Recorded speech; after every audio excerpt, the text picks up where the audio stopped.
农历7月，我叫刷功德之月。那我在那个月份的功德加100，我刚刚这样一吹，这个场子已经很危险了。1个月以后，他的老婆流产。你以为撩的是女孩子，可能是个女鬼。他总觉得有人在操控他，总觉得有人在窥探他的生活。有人竟然都能够监控他的账户。他只要有钱进来，对，马上的钱就说，哎呀，你有钱了，然后就把它花掉吧。其实这里有一些阴气的，所以呢，你把它驱赶的时候，他肯定是害怕的。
哇，真的是非常精彩的这个我们的片头啊！对，那么欢迎大家进入我们今天的直播间。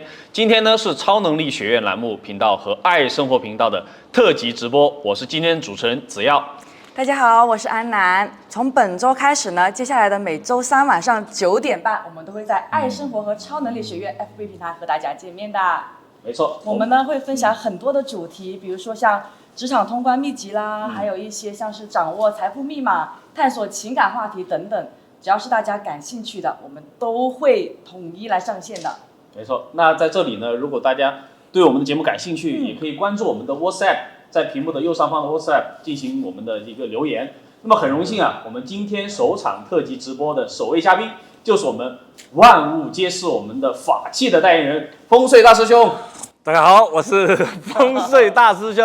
因为呢，我知道今天是我们的这个频道的第一次的直播，那么我觉得就很开心来到这个月份，因为呢，平常的话在来到7月。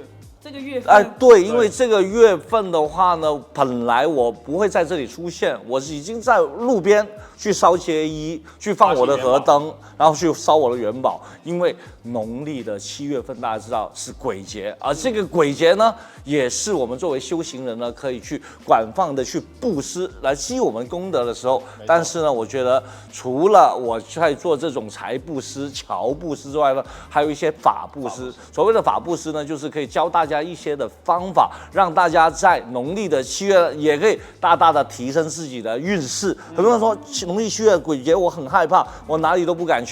其实我很相信一个人的话，就是不是已故了，已经退休的巴菲特的一句话：当别人觉得恐惧的时候，我们要觉得贪婪。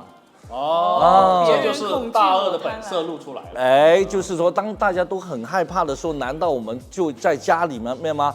因为万物有阴必有阳，他有了阴的一面，我们是不是可以帮他去到一个更好的地方呢？我们是不是可以在这里可以做更多的功德呢？其实每个年的农历7月，我叫刷功德之月。什么叫刷功德？就是平常你们的功德就是做了很多好事，功德加1，就慢慢积累。对，那我在那个月份的功德加100。哇！我们要赶紧抓住这个机会，对一年一度。没错啦啊！没错。那其实刚才风翠师兄跟我们分享了很多他喜欢7月份的原因呢。OK。那当然了，我们这个刚开始之前，我们也看了一段这个影片。那么影片里面有哪些禁忌是的确需要我们注意的呢？又有哪一些是危言耸听的？接下来我们想请我们的风翠师兄跟大家讲解一下。对，解答一下我们的疑惑。那影片的第一条是什么呢？第一条叫不被任何人拍你的肩膀，若不慎被拍，入夜后请不要独处。那首先呢，什么时候给别人拍肩膀呢，都觉得不开心了。因为呢，我们人生呢，其实最重要的就是3把火嘛。我的左肩一把，右肩一把，我的头顶一把。尤其头顶的一把呢，给人拍的时候，哎呀，我就算是隔着来拍你都觉得不舒服。因为呢，这个就是代表了我们的阳气，代表了我们的人生的精气神。当一个人经常被人拍这3个地方的时候呢，这个人呢会经常发呆。师兄，那如果小朋友他被家长拍头啊，怎么样，会不会也会影响？我告诉你啊，因为很多人知道我做这个行业嘛，一到了这个农历7月的时候呢，就会有一些家长派那个小朋友过来。为什么呢？因为小朋友呢就会很容易招惹一些叫做阴气啊，或者一些不干净的东西的。然后他就说，赶紧去叫风水道长，然后让他帮你加持一下。没错。那头顶这里可以入气，也可以去灭气。当我们有些小朋友来了，风水道长、福生无量天尊，然后帮我好吗？那时候呢，我们也会用这个手放在他的头顶，然后注入我们的金光之气给他。那么，所以家长，如果你平常去要教育你的孩子，你也就不要用打的方式。如果你确实忍不住手，一打我就爽啊！一打他也爽的话，打手脚。就不要打头，不要打头，手脚，不要打肩膀啊！因为这样子的话，不仅仅不利于他的这个成长啊，第二个呢，可能也会影响到他的智力，或者呢会招一些阴邪到他的这个身上来的。没错。那第2条规则啊，因为我们刚才看到了有一个规则叫夜间不要吹口哨。那么吹了的话，后果自负。OK， 我回答你第2个问题之前呢，我再补充一下第1个问题好不好？好啊。因为很多人呢真的不小心，一看到你兄弟哥们儿，搂，对，而且你看到女孩子的时候就忍不住。女孩子在你旁边。没关系啊，我通常都被女孩子搂。那我得。安南有机会。没有，开玩笑哈。那这个时候呢，很多人会教，刚刚安然呢也做了一个动作，是说在我的头顶点个火机啊，再点个火呢，有没有用？有用。但是最重要的核心并不是去点火，而是在我点火的那一刹那，我可以感受得到我点的这个火让我周遭的这个阳气给点燃了。我头顶我要想象我那把火要出来。其实是要观想。对，真的是意念控制这个火点燃了。非常的棒的2个字叫观想，在道家里面纯思纯想观想，就是我必须要把它想出来，我这里的这个能量在。当你知道鬼也是一种能量场，然后负能量也是 information field。当我们自己的意念能够足够的足的时候，你能把这个火想出来的时候，百毒不侵。就是没问题了。这个永远都灭不了。对，安南一定要记得，如果你感觉到有点不舒服，一定要想观想这2个字。对，没错。点火。对，点火。那么第3条规则是，请勿触碰任何被遗弃的红包。厉害了，第2条我都还没有回复。第2条还没有回复。否则我们继续在讲吹口哨这一哎，我看到了一些，因为我们现在也跟超能力学院，包括我们的那个爱生活一起在直播。OK， 好，那第2条 OK 吹口哨。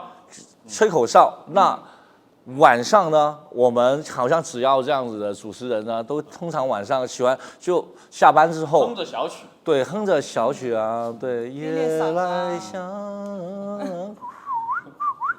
那么通常看到人的时候喜欢这样，我刚刚这样一吹，我就告诉你，这个场子已经很危险了。是吗？对啊，因为我就因为我看到你背后哎有穿红色衣服的，我这旁边啊，是你们的背后。OK， 哦晚上是不可以的。由于7月份呢，你知道吗？你的至阳之气从这个口哨里面吹出去的时候，你自己身上的阳气就少了。泄气了。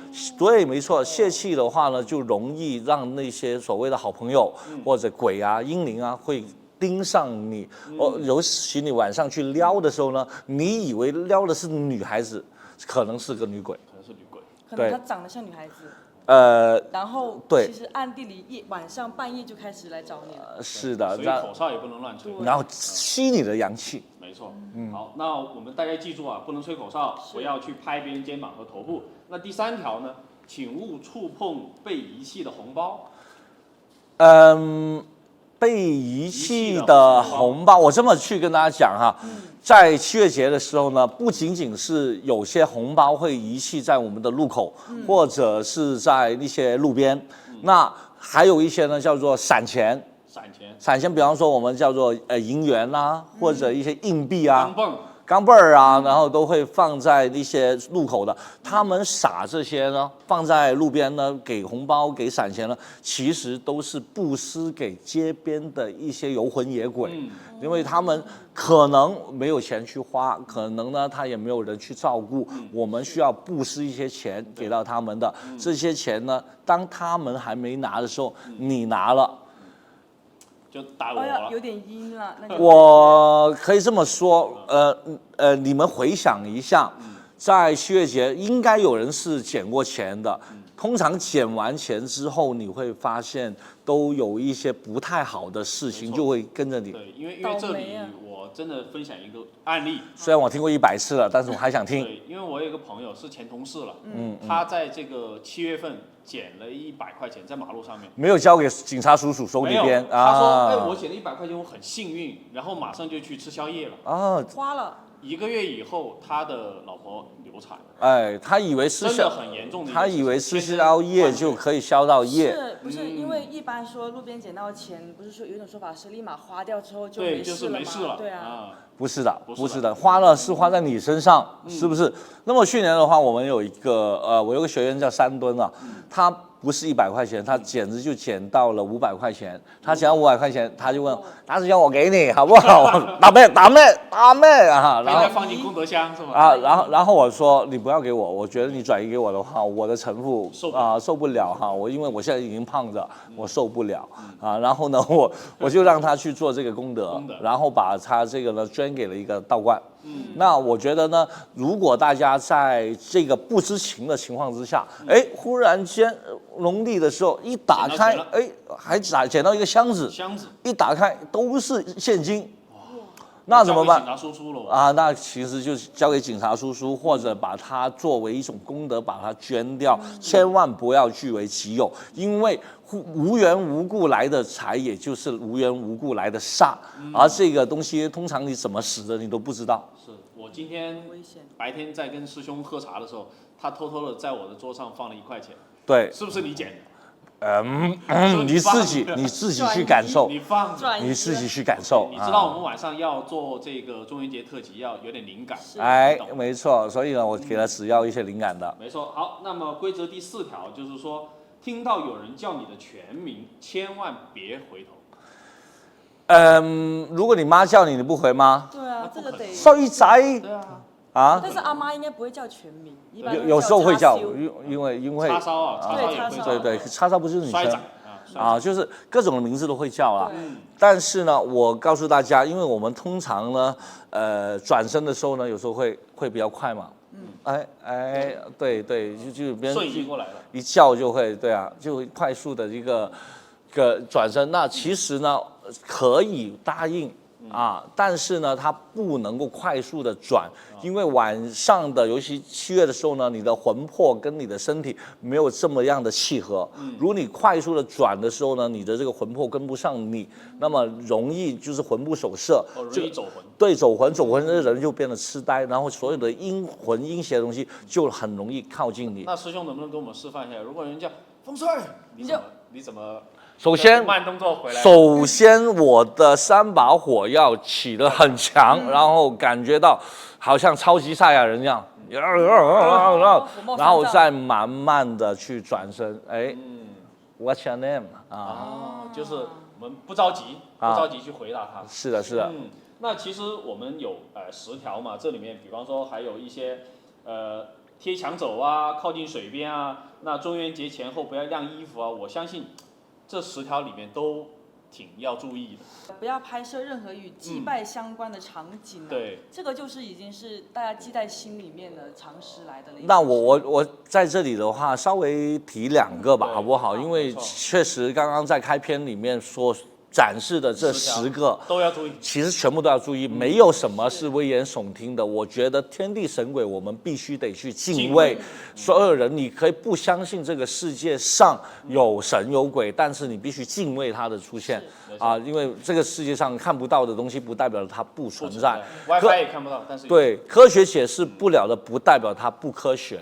那我想跟大家讲的话呢，就是刚刚那个只要讲的，不要贴墙走，这个。必须要注意的，因为所有的阴的体质或者灵魂，他最喜欢依附的地方就是墙体。墙壁。对，你看到。他觉得有安全感吗？鬼都是穿墙而走。对。我又来了。我也觉得有安全感。看不到我。对，我又来了。你抓我啊！你抓我啊！对啊，因为你为什么会觉得有安全感呢？因为所有的实体的东西都是很有这种依靠感的，所以呢，我们通常以为那个鬼是走大路的，它通常的鬼是依附在墙体里面。所以晚上如果你觉得那个地方很阴的话，如果你们不怕我给你们一个方法，你用你的手机。我相信我们的粉丝胆子都挺大的，这么晚看，我跟你玩一个很好玩一个好玩的。然后你很阴，然后把你的手机调到夜景模式，然后对着那个地方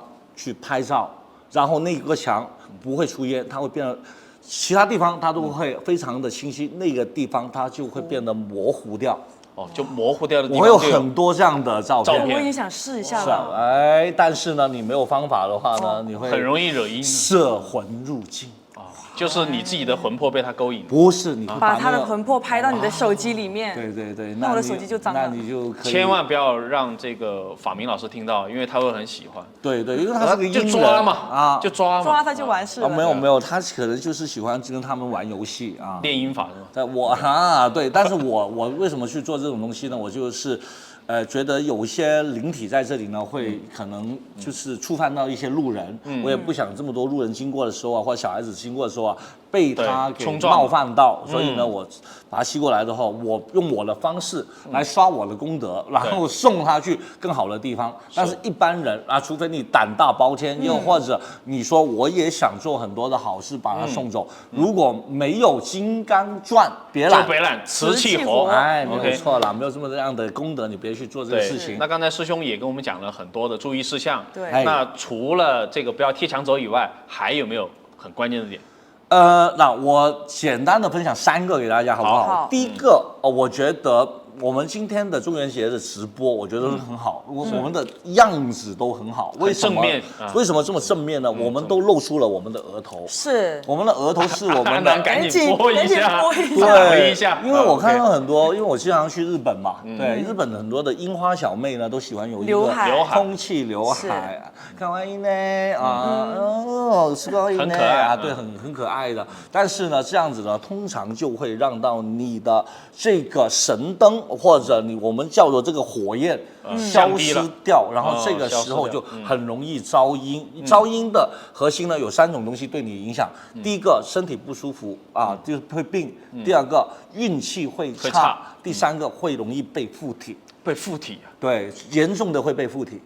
其实这个我深有体会。你被附体过吗？没有被附体过，但是我就是因为那个时候没有说有这种意识，然后就是去有刘海，然后大过年穿着那个红色的那种衣服，还戴了个红色的蝴蝶结去玩密室逃脱。然后那个密室逃脱是那种中式恐怖的，有棺材的，就像我们背景一样，是吗？比这个还更恐怖。对，然后不恐怖。我玩完出来之后，整个人就开始病，然后就病了差不多1个月，打吊针都不好。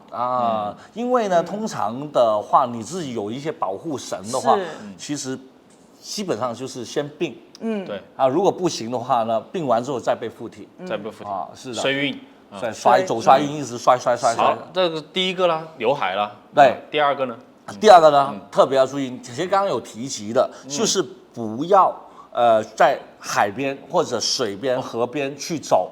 不要在水边、海边、河边，因为这个是特别的危险。因为呢，所有的孤魂野鬼的这个真正的怨魂，冤枉死的那种魂呢，他们飘在哪里？他们飘就在这个河的上面。因为我说人走的时候呢，他会把这口气吐出来。但是如果你是被冤死的或者意外身亡的，那口气吐不出来，怨气憋在心里。对，然后呢，它会在哪里呢？在阴间跟阳间之间的那条路是在哪里呢？就是在水的上面。就水是一个介质。对，是一个很好的一个介质。所以呢，我在中元节的时候，我很喜欢做这个放河灯啊，就是呢，用一个河灯跟一个蜡烛来把它们吸附在这里，把它送到东华长乐街或者西方世界里面呢，做我的功德。我终于明白为什么师兄的法力这么高强。他懂得刷功德。是我们不知道，就是放河灯，我们只知道避一下，躲在家里。没有想到去做一点积累功德的事情。都怪我啊！都怪我！我现在做的东西都是想积功累德，也想希望大家多做善事呢，自然就不会有鬼敲门了。好，那第三个呢？第三件事情，忽然间忘记了。等一下，忽然间被干扰了。忽然间你们来干扰了一个，但是这个呢，确实要跟大家讲的。你要注意哈，还好你今天的颜色就还好。就是呢，我奉劝大家，中元节的晚上不要穿红色或者紫色的这个衣服。我一会儿会打电话给我的一个朋友，叫麦玲玲的。但他呢晚上劝他要少穿红色。对，晚上回家呢，就是下了节目之后呢，就不要穿这个红色的衣服了。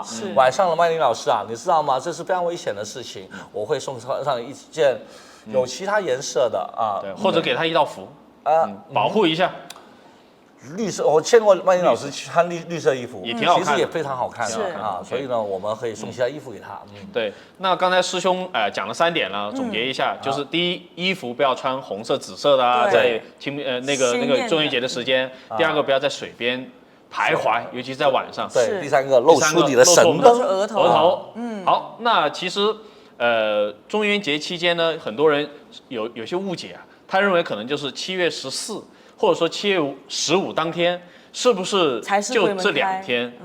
还是说它的时间有一个范围？那这个呢，其实由古到今来讲的话，7月整个月份来讲，它都是叫做鬼节，就整个月1号到31。因为7月的初1，它叫鬼门关开的时候，那走到7月14。15，我们叫鬼门关大开，那所有的百鬼啊出来夜行，所有的灵异的东西啊都会出来，所以7月14、7月15不要乱出去玩。完了之后呢，到7月30号这一天呢，鬼门关才真的关上，就是它是缓慢打开，然后缓慢关上。对，没错，就是大开到缓慢的关，所以整个流程就是7月，现在我们是7月初5号吧？是5号。到现在是慢慢上。然后到了30号的时候就会走，那我就是很特别了。我连续这3年了，凡是跟我在一起过7月30的朋友啊，都会知道那天晚上必须是下大雨打雷。哇，这么神奇！为什么呢？为什么呢？那送走他们是吗？对，因为有些鬼呢留恋人间嘛，对吧？这么难得我没有东西吃，然后这里有人来照顾我，那他们希望说，在这里我可以逗留多一点然后可以看到多点的这个红尘，然后呢，神仙肯定不会让他这么去走的。然后尤其我们是练雷法的，时间到了，马上走。对，在那个时候呢，就会翻云覆雨，然后不是你想那种，不是你想那种翻云覆雨啊，就是在那里的雷声普化天尊也出来了，要赶紧的把他们赶走。所以呢，在7月的最后一天的时候，你会看到一些奇异的现象，你也当做正常。尤其呢，我建议呢，7月半出门要注意，还有7月30，然后回家的时候也要尽量早一点。没错。那其实刚才我们跟师兄啊，包括安南也分享了一些自己的经历嘛。那其实可能前面我们有一些这种故事啊、妖魔化的一些这种表述。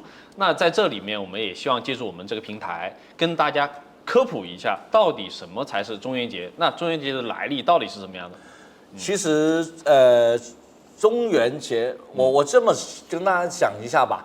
其实我们中国人呢，或者中华民族的话呢，把元节分了3个元，一个叫做上元，一个叫做中元，一个叫做下元。上元节呢，我们叫天官赐福，元宵节是吗？对，元宵节，中国情人节，也就是我们紫薇大帝的生日。那么大家很多时候在那里去祈福，有一天，上天的一个保佑啊，这个大家都知道了。那么完了之后呢？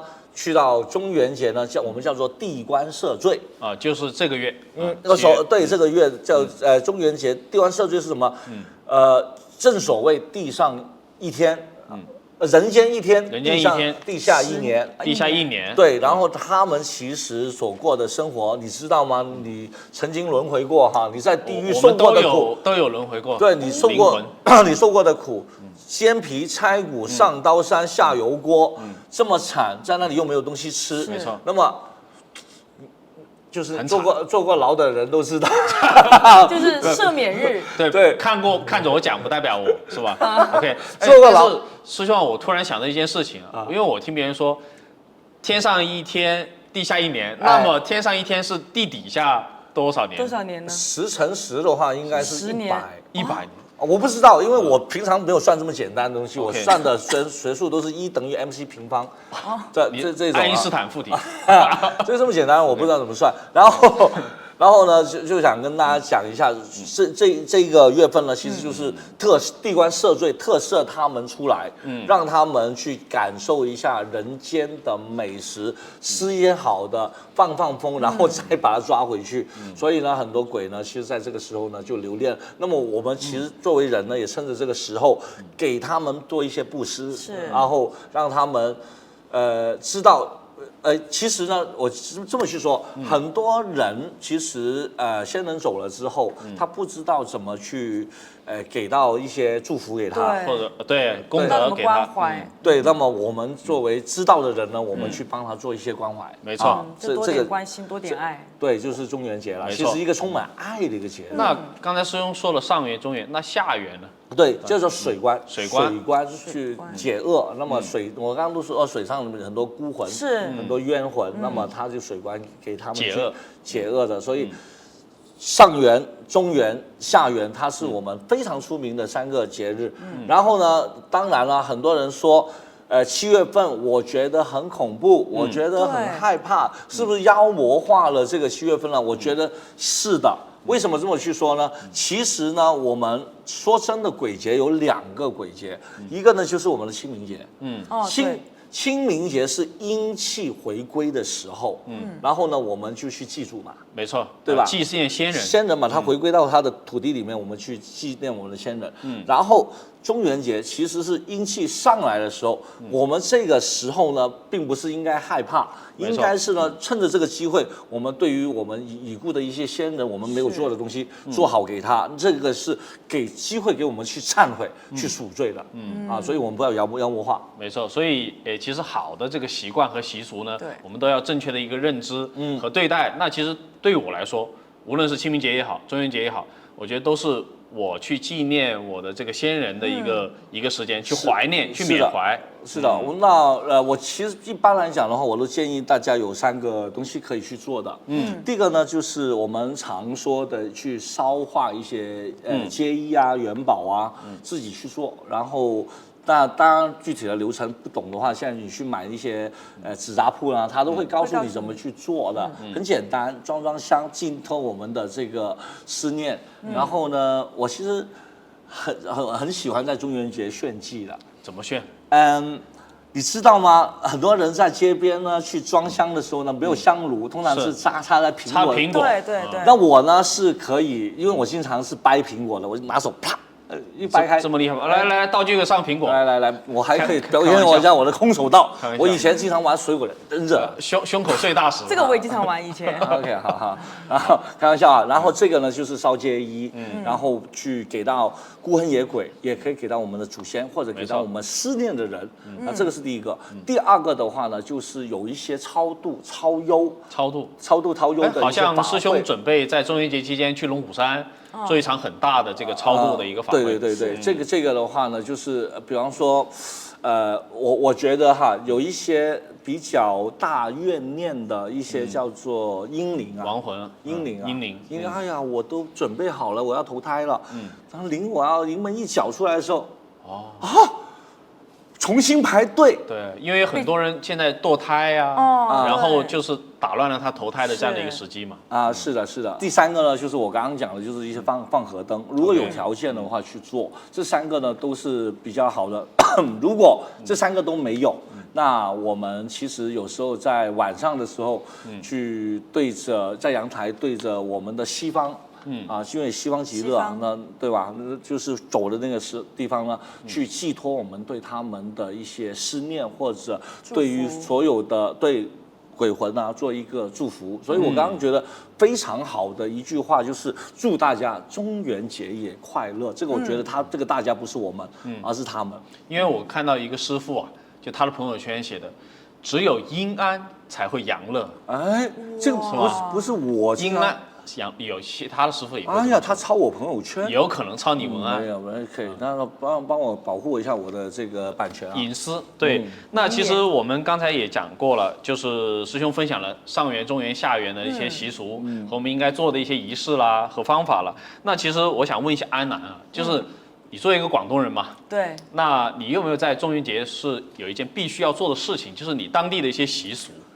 可能我们家是属于不太有这种仪式感的家庭，然后但是我妈就会跟我说，晚上12点之后一定要赶紧回家。OK， 她想晚了，11点就要走了。11点，子时之前就要走了。没错。我以为是就是到那个临界点的时候才是。没有，因为你妈妈觉得你是灰姑娘，就是怕鞋子掉了。对，那你是要早点回家嘛？但是我分享一下我们在北方，我看到有一些这个阿姨呀。他在中元节这一天不知道为什么还在好像是在打小人，一直在打，这个是什么习俗？其实我都想请教一下大师兄的，在中元节这一天。当然了，他们觉得小鬼难缠，在那个时候呢，他们可以通过这种小鬼出来的时候，我们通过一些习俗把它驱赶走。然后在我们的贵州、云南一带，还有一个很出名的戏叫傩戏，有没有看过？有没有看过？哎，就戴个大面具的那种。那戴个大面具一直在跳舞的那种啊，好像最近有看到啊。你看到的是那些就是商场开业里面那个舞龙舞狮吗？不是那个气球人，那个什么小鸟的那种什么的。对，商场对，其实这个跳舞就也有点像我们商场开业的那个气球人一样啊，这样子就前仰后合的，摇手晃脑。但是呢，就是那个傩戏呢，它不一样。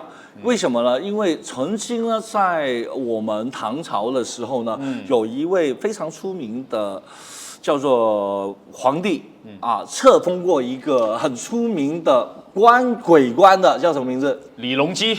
李隆基呢，他曾经做过一个梦，然后呢，觉得有一些小鬼来搞他，那么在找他的这个时候呢，忽然间有一个面目狰狞、长着大胡子、穿着蓝袍、满身是肌肉，穿着那个靴子，这个对官靴的一个人过来，把那个鬼一啄，把他吃掉。哇！你猜是谁？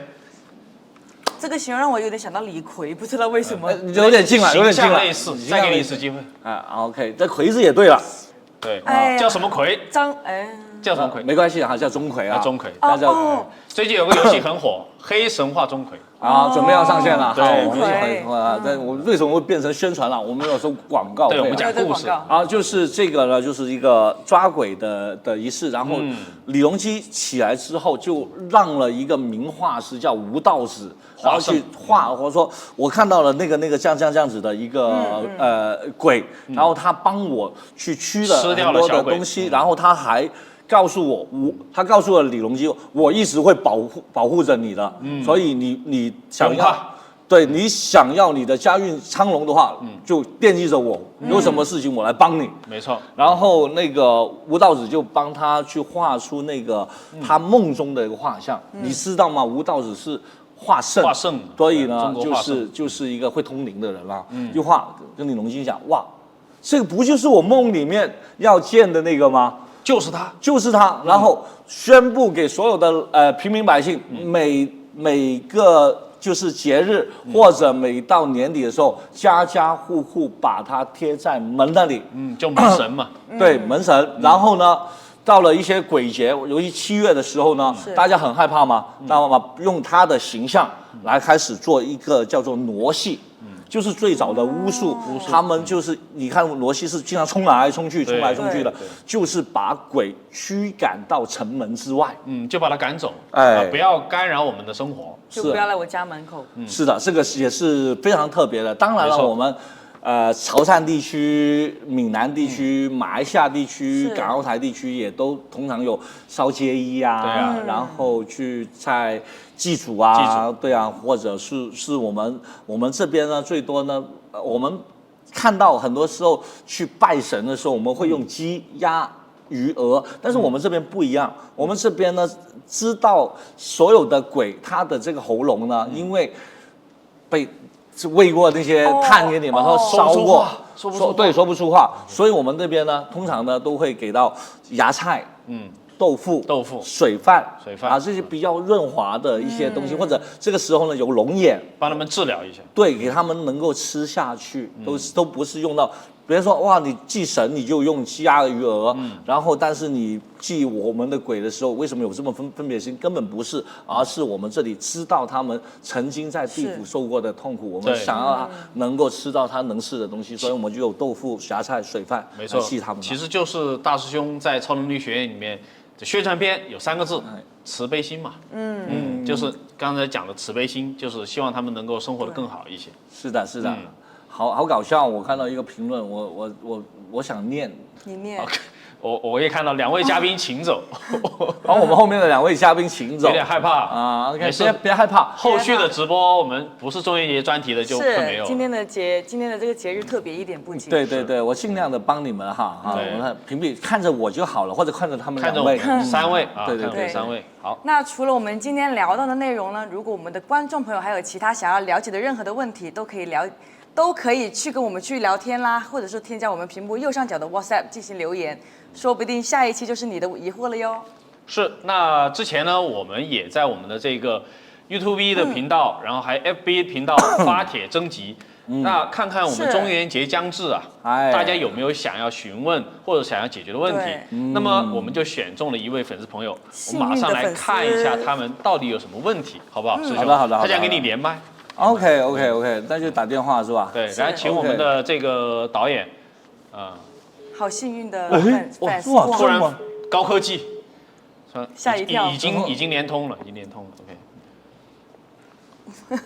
嗨，Hello，嗨，你好，对 ，Hello，你好，对，大师兄，怎么称呼你？你好，我是叫薏米哦，薏米水我经常喝，祛湿是吗？薏米水的薏米。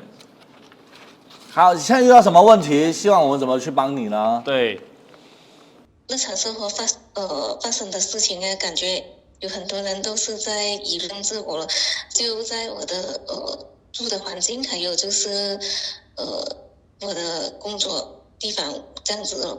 好像之前我有听净空法师讲经的时候，我就听到我楼下的就是有一个女孩子的声音，她就好像很怕这样子了。所以每次我一煮那个艾草加那个丁香啊，或者是这样子，我就会听到他们关玻璃门的声音这样哦。好像我有薪水进啊，还是什么有钱进来啊？有时候我都不知道有钱进来了还是什么。我就听到就是有那个声音，就是讲他现在有钱了哦。然后如果我拿去买东西或者是去捐钱啊，他们就会讲我都没有什么钱，这么还要去捐给人。然后如果有时候呢，我就发现他们好像很担心我用钱这样子，但是有时候呢，他们就会讲，那个钱不用紧啦，就是很快会用完的啦。好像我的钱一用完这样子哦，他们就会好像要欺负我这样子。如果我的户口有钱，他们就不敢欺负我这样子。有人竟然都能够监控他的账户，哎，他只要有钱进来，对，马上的钱就说，哎呀，你有钱了，然后就把它花掉吧，就是已经到了这个地步了。而且哪怕他去做善事，他都能听到别人在议论他说你没钱还捐钱，就是这种话。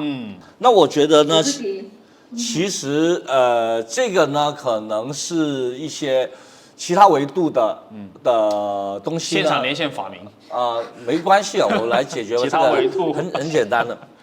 OK， 因为其实这个东西呢，其实非常的简单，我们只要把它知道是另外一个维度的，那我有方法把它收掉就好了。那你用我的方法收掉他们，然后你该做的事情你还是继续去做。就是你在你的生活里面啊，不要管他们，因为所有的东西呢，如果你越在意它的时候，它就越强。对，它的能量就是越强。你不断的去重复了这个怨气的话，它给你的这个影响就越多。想请问一下，我的家里，它的那个风水如何呢？因为我是发觉我的健康上在去年开始，到今年，陆陆续续会有一点问题，这样子。我想就问看下大师兄可不可以帮我？你的这个房子是去年开始住的吗？还是什么时候开始住啊？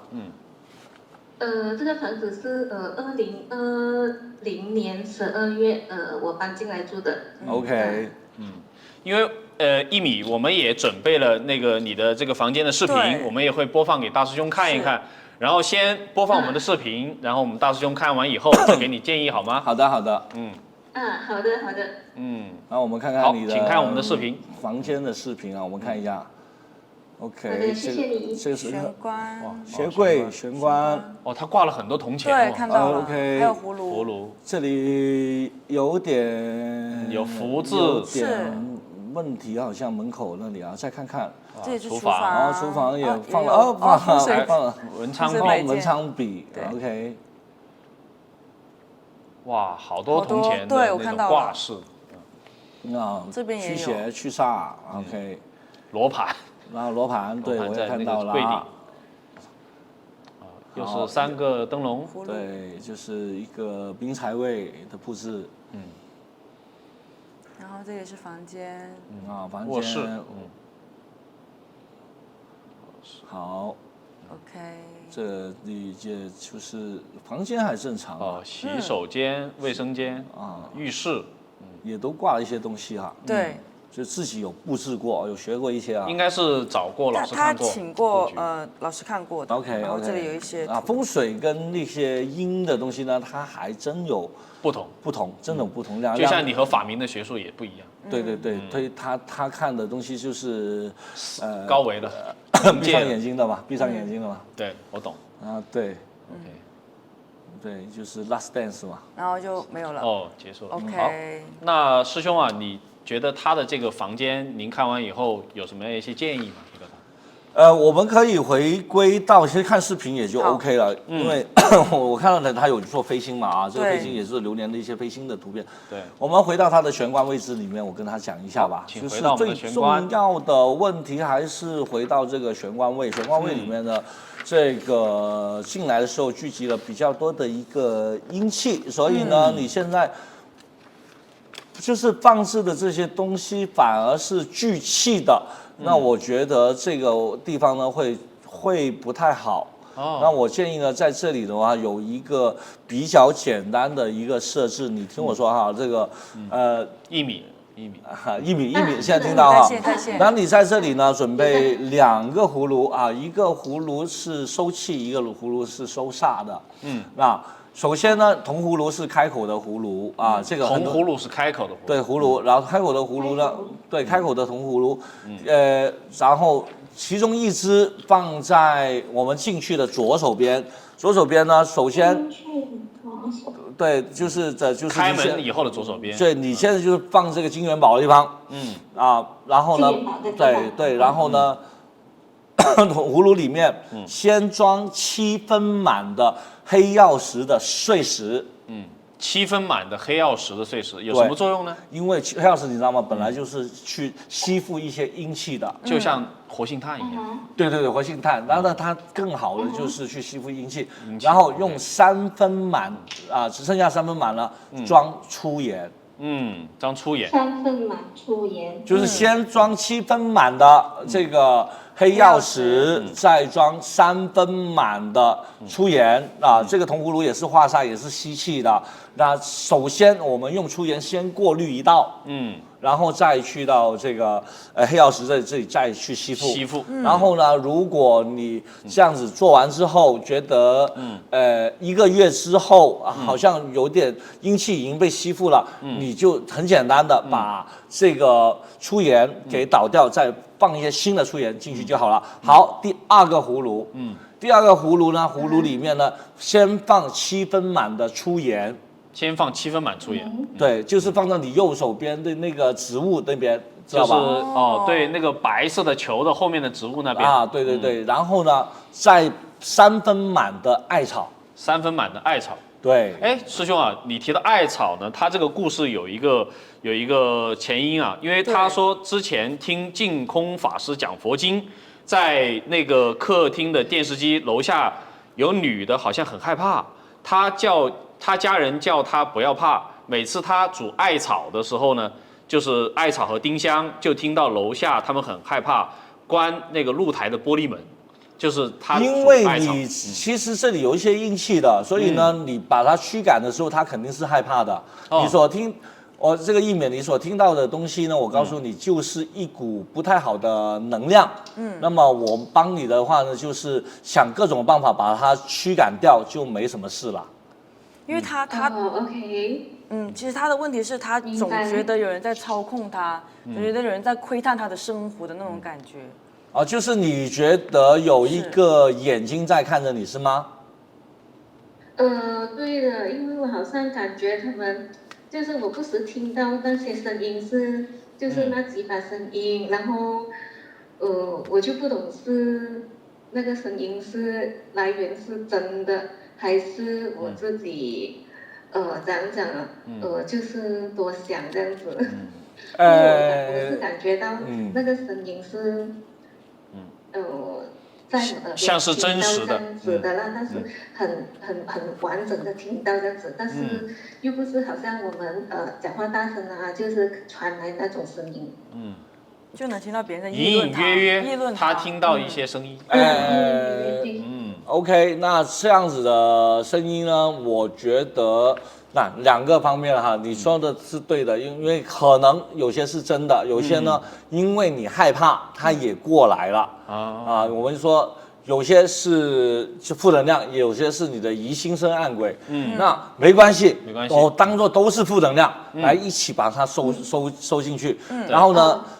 你原先用的那些东西确实有点效果，但是就是有点效果，就是你看到这样子的一个负能量，你推了一下他，他肯定生气嘛，对不对？他肯定会来反扑来搞你嘛，没错，那就是你用的东西呢不够力，但是你就用对了一点点，就是对吧？你一个猛兽，你打他一下，他肯定来反扑你啊。所以呢，我是建议你先把我告诉你的这2个葫芦的东西先去摆好，完了之后呢，这些东西你完全不用再理他。你不再理他的时候，就是你没有人跟他玩的时候，他会觉得很无聊，慢慢他的气就会削弱，直至你听不到他。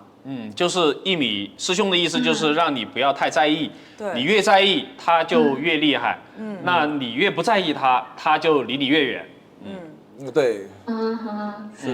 但是兄，我想问你，如果好像是因为我的人也时候也是很什么的，就好像我听到这些声音啊，我因为可能我自己在家一个人的时候啊，所以有时候。我是好像听到那些声音哦，我会就是心里啊会有一个反馈，就是有一个好像是会好像那个东西他这样子做了，我就会有一个心理这样子，好像去反驳他这样子啊，我是不是给了反应他这样子，也是一个能量来的是吗？对，所以现在呢，我就是说我用风水的方法以及驱煞的方法呢，帮你去把这些能量呢再收进去瓶子里面了。大概呢1个月左右呢，你就去更换里面瓶子里面的，把它倒掉，然后倒在垃圾桶，然后把它丢掉就好了。完了之后呢，他讲什么东西你都不要去反抗，不要去理他。我是人，我走我的路，你讲了可能我听得到，但是我不介意，你的东西跟我们一点关系都没有，我过我的生活，慢慢的这种连接感就没有了，就弱了。其实很害怕你就是不断的去想它，其实这个就是一个我们叫做 connect，这种 connect 一强大的时候你就脱不掉，所以呢你就想一个点，他们已经慢慢的。被我的2个葫芦的气被吸附了，他们的声音会越来越小，他们干的活会越来越不能够影响到我。我只要不连接的话，它影响不了我。然后让你自己不断的让你自己的元神变得强大，然后晚上睡觉的时候好像我。对，握固，把自己的元神回来，把这个食神给退却掉。那么你。这样做吧，3个月之后你会感谢我的。是，那1米，其实我也想补充一些，因为大师兄从这个道法的层面去讲，那我觉得你今天被我们所选到了，我觉得就是一个契机，就是我觉得他从一个不好的点马上就变好了，慢慢变好了，一个缘分。对，1米我也跟你讲，就也这么多人来找我们，也不会有无缘无故没错的你来到我们这里。如果来到这里的话，就注定了你是要让我们去帮你去解决的，而且刚好那些你的那些方法，我就是你的遇到的一些问题，我都有方法。那么你只要听，只要相信，只要100%相信，没错。因为我很害怕你又怀疑，因为呢这些鬼的这些东西呢，它就是欺负你，让你怀疑。一怀疑的时候，你就不100%的相信，那么呢，你就很容易动摇。一动摇的话呢，这个东西呢，它就用着其他的方法来让你，这个是不是不对？然后就拿走，没错，又去改变，又去听一下别人的东西。所以呢，你先100%相信我，然后用3个月的时间，你一定可以解决。是，那我也希望就是3个月以后。或者说更快，那1米也可以给我们一些反馈，好吗？我说的是3个月以内哈，对，3个月以内，不一定是对，就是一定是一个月里面见效，3个月以内。不是最快的话就7天，最快7天。师兄说最快7天就会有改变，没错。3个月以内 ，OK。所以就是意念跟信念的问题。这个葫芦是吗？要几大的那个？那回头呢，我让我们的助理跟你联系，然后具体怎么样呢？你发给他，然后我会帮你跟他去确认，好不好？好的。好，你先赶紧去买。对，希望你越来越好。好的，谢谢。好，拜拜。信念要坚定。对，拜拜。坚定你的信念。好，拜拜。那感谢我们的一米。那么，如果我们屏幕前的观众朋友也有一些疑问的话，也想要我们帮忙解决的，那也可以添加我们右上角的 WhatsApp 号码，我们每周都会抽取一位幸运儿进行回复的。OK。然后同时呢，我们9月13号我们在马来西亚首次开的超能力学院线下见面会，大家喜爱的导师风穗啦，还有学员们都会到现场来的，没错，和大家近距离的去互动。如果大家也可以如果大家想来的话，也可以通过我们的 WhatsApp 去报名的。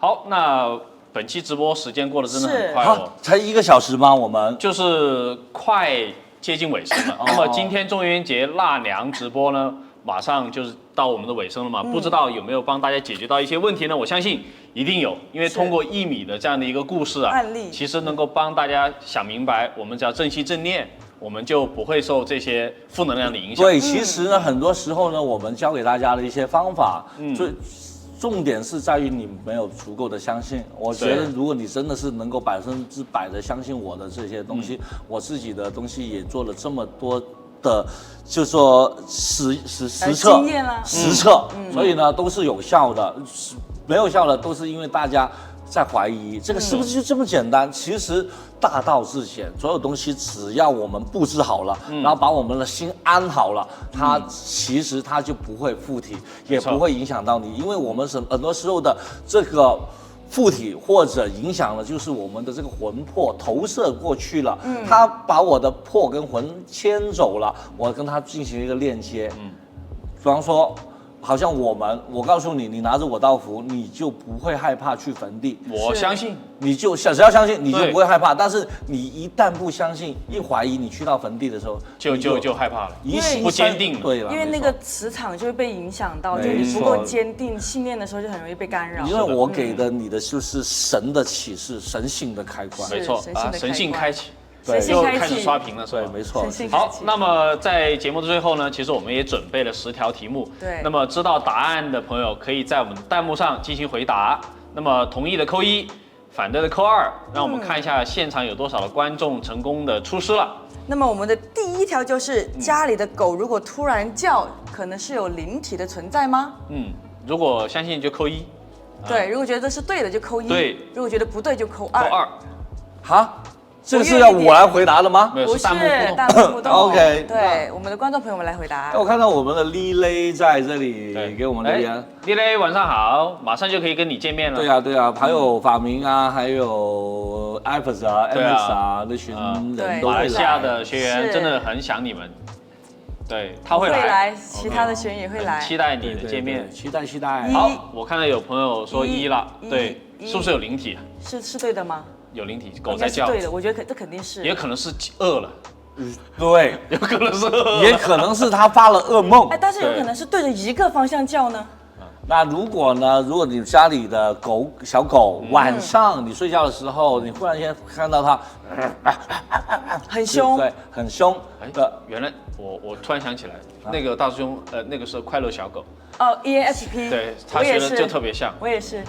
不好意思啊，2只狗，我是西高地这个快乐小狗啊，比较贵。OK，好，我们重新回来到这个呢，如果它只是向着一个方向不断的跳，还有跳跃的动作，对，你这个动作很好，就是扑，对，跳起来，对，想要扑它，一边跳一边叫，一定要配合动作。如果只是叫，它不是有灵体。如果我说你们以为叫就是你们看的这种狗太少了，因为我们之前讲的狗就是专门去做这个 GPS。好，走，小黄，哮天犬，哮天犬，对，就是它要叫，而且有扑的这个动作，那么它就是。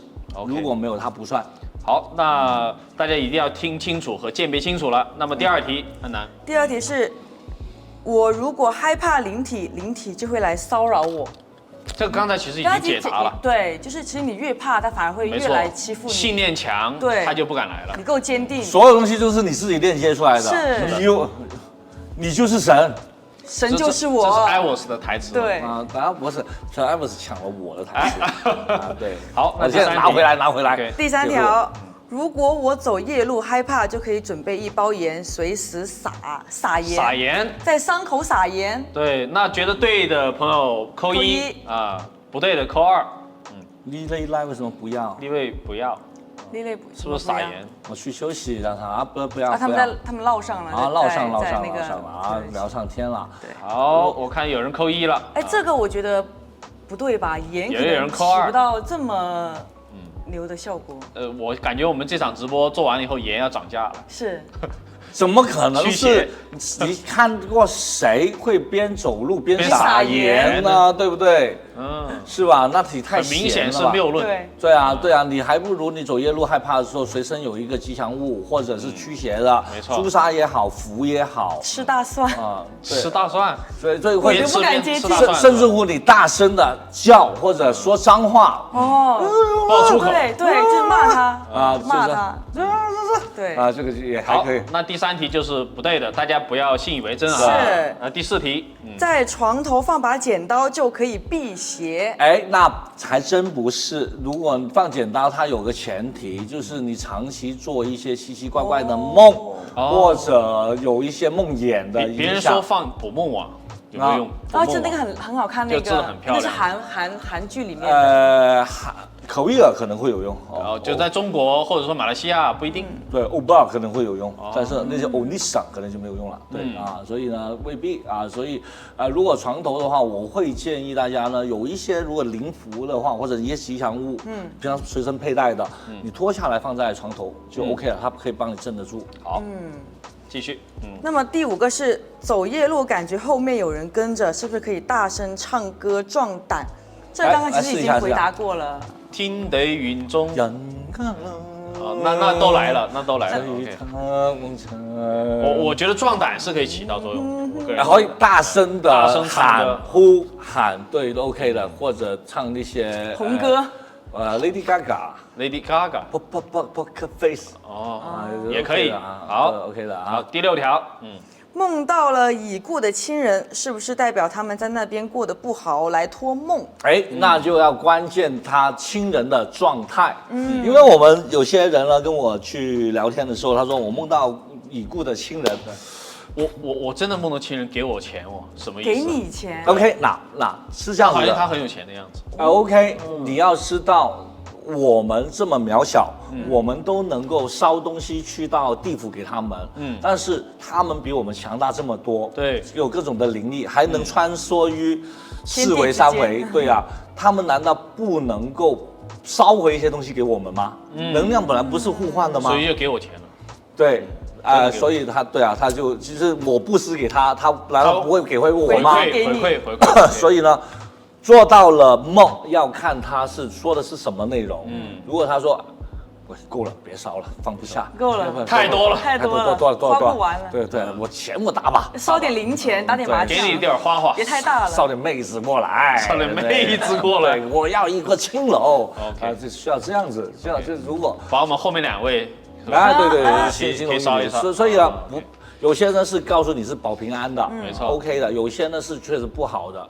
如果有些就是什么呢？过世的亲人什么都没说，那个时候那什么意思？有求于你。就是托梦，但是啥也不说。对，那我怎么知道呢？什么都不说，见到了，因为我都说他们的喉咙很窄。那我怎么知道他想要什么呢？你就钱就 OK 了，就烧钱。地府里面就是要钱，你就多烧，什么样都有帮助。这个我姐真的有试过，因为我外公就是走了嘛，然后就是我姐姐，生2胎之后，她就梦到过3次，我外公跟她托梦说，怎么你生了2胎你都不跟我讲，然后就3次，她前2次都忘记啊。第3次突然想起，然后就叫我妈赶紧回家去跟我外公报平安啊之类的，然后就没有梦到了。是的，就是这样子。好神奇。好，那第7条，家里的镜子突然碎了，代表家里有恶灵出入，需要立即离开。首先是摔碎的还是撞碎的？就是突然碎的，自己碎的，自己碎的不代表的是恶灵，可能那个镜子真的是可能质量不好，老了，对，老了，质量不好的。那因为呢，我告诉你，镜子突然碎的那个瞬间，这个时候是抓的这个瞬间最重要。如果你觉得什么事都没有，那是没事的。如果你破的时候觉得背一寒，如果你的意识是很害怕的，有东西。对，那在这里啊，我为师兄代言，因为师兄带多少盐？1包2包？到处撒啊，一斤。因为师兄呢有一个课程叫中华智慧大讲堂 OK 啊，里面就有训练自己的这个灵力啊、感应的这个课程。对对，我要买那个所以是超厉害的。觉得自己不强的话，可以报名课程。不是，我告诉你，所有的学员来了这里学，都觉得自己强的可怕。没错，我有时候我都怕了他们了。看来我要去报名参加，一定要报，学完之一定要报后就马上参加龙虎山游学中华智慧大讲堂线下课。强的可怕。第2季的超能力学院在等我。太恐怖了，我觉得。没错。好，那刚才有位这个弹幕的朋友在问啊，超能力学院有多少人报名了？这次见面会有多少？哦，有500个名额，全球。那现在已经有400多位报名了，还没包我的学员有100位过去踩场，炸你的场子，超500名到线下啊！所以这位朋友如果还想报名的话，赶紧抓紧时间。那我的学员没有位置，只能坐地上了，席地而坐，站起来，跳跃，就站一晚 ，one night stand。对，OK， 就站一晚嘛。 One night in 大马，对 KL One night OK， 我留下许多情。好，第8题。第8题是。吃饭的时候暂时离开，可以把筷子插在饭中间。这个是常识题吧？可以，就是被这个就会打得很惨喽。对，这个不太好吧？像烧香一样的。对，其实我们没有人会把这个筷子插在饭中间，因为筷子插在饭中间都是给先人吃的，都不是我们自己吃的啊。所以呢，这个我觉得是不会这么做的，你们也不会这么笨。没错。好，第9题。第9题是不要穿红色的衣服，会冲撞灵体。解释过了，这个刚才说过了。对，你中元节期间，平时还好。是的，平时还好。那么第10条就是祭祀完的祭品可以正常食用。两种，就是第一种呢，你是拜神的，拜天上的神仙的那个呢，哇，那些烧猪那些香啊！哎呀，那个烤鸭，那个烧鹅的时候就吃烧猪很香，对，非常的香啊。那个拜神的可以，但是呢，你拜鬼的。拜仙人的就不能吃，那些水饭啊、豆腐啊、豆芽那些不能吃，那些是他们品尝过了。如果你带回去，那些魂会跟回你走。记住，就是供完仙人的、鬼魂的就不能够再吃了啊。是供神仙的，我们可以去跟他分享这个快乐和福报。没错了。那刚刚在我们的评论区呢，也有很多的小伙伴有积极的回复我们的问题。那么如果有答对6道以上的朋友们，你们就可以去报名参加我们第2季的超能力学院，然后也可以报名我们风水大师兄的那个中华智慧大讲堂。中华智慧大讲堂。我觉得我的这个课堂因为太多人，太长了，这个名字我下次改名字，叫超低能学院啊。超低为什么呢？为什么呢？低在哪里啊？因为呢，我们修道的人呢就不敢打妄言啊，只能谦持啊。